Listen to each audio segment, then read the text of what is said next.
नमस्कार दोस्तों, बर्डिंग्स में आपका स्वागत है। होप करते हैं कि आप सभी बहुत अच्छे होंगे। आज की वीडियो में हम बात करने वाले हैं सपनों पे और रैशनल थिंकिंग पे बात करने वाले हैं। अभी रिसेंटली रिजल्ट आया है सिविल सर्विसेज का। इससे पहले और भी रिजल्ट आए होंगे। आप सभी रिजल्ट देखते हैं, आप सभी ड्रीम सपने बनाते हैं। अ, ये कोई बहुत अच्छी बात है। हमें सपना देखना चाहिए क्योंकि कलाम सर बोले कि सपने देखो पर खुली आंखों से देखो। सपने खुली आंखों से देखने का एक मतलब होता है। वो मतलब आज मैं आपको बताने का कोशिश कर रहा हूँ कि खुली आंखों से देखने का क्या मतलब होता है। वो होता है रैशनल थिंकिंग। रैशनल थिंकिंग का मतलब होता है जो सपने आपके इमोशन पे बेस्ड ना होके आपके लॉजिक पे बेस्ड हो। ओके, जैसे क्या? अगर आज रिजल्ट आया है, 4 दिन तक पेपर में बहुत सारे होड़ चलेगी, मीडिया बहुत कुछ करेगा, आप स्टेटस लगाओगे, हर कोई सब कुछ हो रहा है। ये क्या होता है, ये हो क्या रहा है, मैं वो आपको बता रहा हूँ। ये हो रहा है, एक बैलून में हवा भरने का काम किया जा रहा है। आप एक एग्जांपल समझो कि हमारे पास एक बैलून है, ठीक है।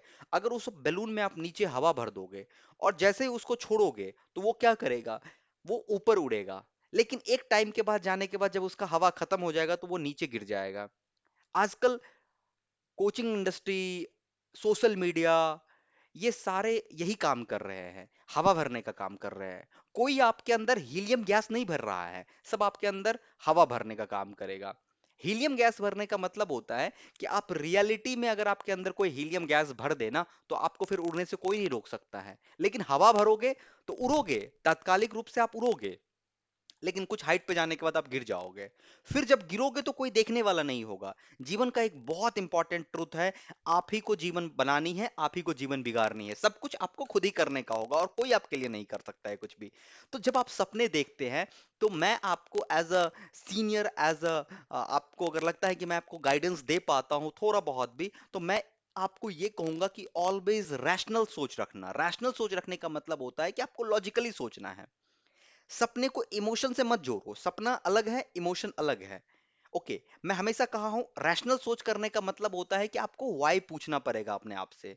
आपको अपने आप से वाई पूछना पड़ेगा कि क्यों क्यों करना चाहते हैं ये। समाज बदलने के लिए कोई सपने नहीं होते हैं, ठीक है। समाज बदलने के लिए नहीं होते। अगर ऐसा होता तो बहुत सारे आईएएस आईपीएस है जो बन के निकल चुके हैं और समाज बदल चुका होता। ऐसा कुछ नहीं हुआ है। इवन अगर आप जिस यूनिवर्सिटी में पढ़ते हो उस यूनिवर्सिटी के जो अपर मैनेजमेंट होंगे, वो सेक्रेटरी लेवल की बात कर रहा हूँ, वो भी किसी ना किसी सिविल सर्विसेज के थ्रू ही आए होंगे। लेकिन क्या उन्होंने अपने यूनिवर्सिटी को बदल दिया? कुछ नहीं, कोई नहीं बदलता है। आपको खुद ही बदलना पड़ेगा, आपको सब कुछ खुद ही करना पड़ेगा इस दुनिया में। सिर्फ मोटिवेशन लेने के लिए जितना मोटिवेशन ले सकते हो ले लो, प्रैक्टिकली यही है कि आपको खुद ही करना पड़ेगा। मैं आपको आज 4 बातें बताऊंगा, 4 से 5 बातें होगी और उसका सोल्यूशन भी बताऊंगा। आप प्लीज उस बात को फॉलो करना। सबसे पहले आपका ड्रीम जो होगा वो रैशनल होनी चाहिए। रैशनल होने का मतलब होता है कि लाइक अगर मैं अगर आज तक क्रिकेट नहीं खेला हूं और मैं अपने आप को इंडियन टीम में का क्रिकेटर बनने का सोच रखूं तो ये इरेशनल सोच होगा। रैशनैलिटी इसमें है ही नहीं। ओके, क्योंकि मैं क्रिकेट खेलना जानता ही नहीं हूँ, कितनी भी मेहनत कर लूँ तो मैं नहीं जा पाऊंगा। कोई बंदा अगर 28 साल की उम्र में ये सोचे कि मुझे सिविल सर्विसेज करना है और 32 साल तक उम्र होता है, ओके, तो बहुत मुश्किल हो जाता है चीजों को करना, मैनेज करना। कर सकता है लेकिन मैनेज करना बहुत मुश्किल हो जाता है। तो अभी के एज में जब आप कॉलेज में है तो अपने आप को सोच, अपने रैशनल ड्रीम्स के बारे में सोचना, जो जो लगे कि इसको मैं पूरा कर सकता हूँ। ओके, दूसरी चीज, अपने अंदर झांको। अपने अंदर झांको कि आपकी क्या कमजोरियां हैं। क्या आपकी एजुकेशन काफी अच्छी है, आप मेहनती हो, आप चीजों को तार्किक रूप से समझ सकते हो? क्योंकि सफलता पाने के बाद हर लोग यही कहेंगे कि मैंने सेल्फ स्टडी से ही किया है। फैक्ट है। आप मुझे बहुत हंसी आती है जब मैं देखता हूँ कि सारे लोग कहते हैं कि मैंने सेल्फ स्टडी से ही किया। तो फिर मैं ये सोचता हूँ कि इतनी बड़ी बड़ी जो कोचिंग इंडस्ट्री चल रही है वो क्यों चल रही है? कुछ तो रीजन होगा ना, तभी तो चल रही है ना। ये अलग बात है जब सफल होने के बाद सभी लोगों के पास बहुत सारा ज्ञान आ जाता है। अगर आज मैं सफल हो जाऊं, मेरे को माइक मिल जाएगा तो मैं बहुत सारी बातें बोल सकता हूं। It's okay, it's normal. इसलिए कहता हूं कि आप आंख बंद करके किसी पे भरोसा मत कर लो। कोई क्या बोल रहा है आप आंख बंद करके भरोसा मत कर लो। एक बात और कहना चाह रहा हूं कि जो बच्चे बहुत लगाते हैं कि बिहार के लोगों ने नाम रोशन कर दिया, वो या यार प्लीज बैकग्राउंड निकाल के देख लेना, अच्छे से निकाल के एनालिसिस करके देखना। क्या लगता है कि कोई वो तुम्हारे गांव के उस हाई स्कूल से पढ़ के निकला है और टॉप 50 में तुम्हारा रैंक हासिल किया है? नहीं किया है दोस्त। अच्छे से देखना, इक्का दुक्का मिलेगा, मिलेगा लेकिन इक्का दुक्का मिलेगा।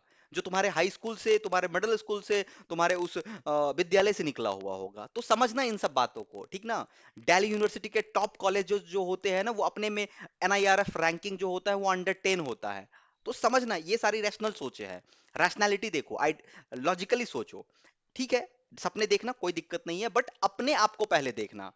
लेकिन अपने आप को देखना कि क्या मैं कर सकता हूं। आपको आंसर मिल जाएगा। अगर नहीं आपको मिल रहा है और आप ट्राई करो, आप बोलोगे कि भैया कैसे समझ आएगा कि नहीं मिल रहा है। तुमको अगर तुम न्यूज़पेपर पढ़ो, अगर सिविल सर्विसेज करनी है तो न्यूज़पेपर पढ़ो, अगर गेट करना है तो तुम इंजीनियरिंग सर्विस जैसे बुक्स को देखो, तुम उसके क्वेश्चंस को लगाओ, तुम मेहनत करो, थ्योरी पढ़ो और फिर लगाओ, देखो तुम्हें हो रहा है या नहीं हो रहा है। अगर हो रहा है, तुम्हें लगेगा कि नहीं कर पा रहा हूं, तो तुम जाओ।